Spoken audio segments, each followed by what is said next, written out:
अस्सलाम वालेकुम बच्चों, आज हम सबक नंबर 5 ख़ानदानी इक़दार इस सबक के मश्क के सवाल जवाब हल करेंगे, जिसमें सवाल नंबर अलीफ है खाली जगहों में मुनासिब लफ्ज़ लिखिए। जिसमें पहला सवाल है ईमानदारी हमारी डैश होती है, इसका सही जवाब आएगा ताकत।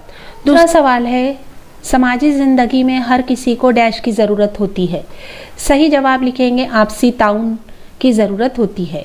तीसरा सवाल है हमारे मुल्क में डैश को खुसूसी अहमियत हासिल है, इस खाली जगह में लिखेंगे इनकसारी। चौथा सवाल है मसावात का जज्बा परवान चढ़ने पर सबको डैश करने का मौका मिलेगा, जवाब लिखेंगे तरक्की। सवाल नंबर बे है दर्जज़ैल सवालों के जवाब एक जुमले में लिखिए। जिसमें पहला सवाल है माहौल में तब्दीलियों के बारे में किसे फ़ैसला लेना चाहिए, जवाब लिखेंगे माहौल में तब्दीलियों के बारे में सबको मिलजुल कर फैसला करना चाहिए। दूसरा सवाल है रवादारी का मतलब क्या है, जवाब लिखेंगे रवादारी का मतलब है अपनी राय के मुकाबले में दूसरों की राय को तरजीह देना।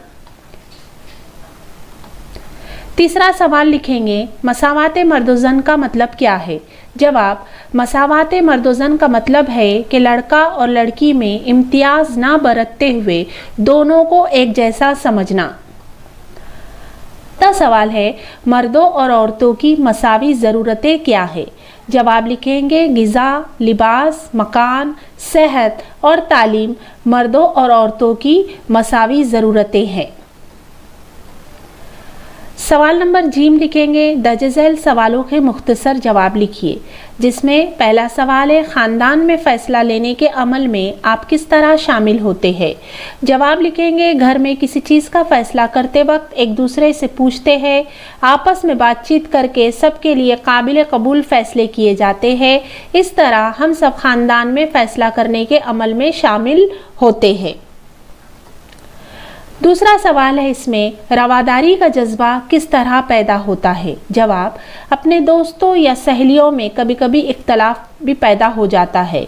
ऐसे मौके पर अपनी बात पर अड़े रहने की बजाय दूसरों के ख्यालात को भी सुनना चाहिए, इससे इनकिसारी या रवादारी का जज्बा पैदा होता है। यहाँ पर हमने आज हमारा सबक नंबर 5 ख़ानदानी इक़दार इस सबक के सवाल जवाब मुकम्मल किए।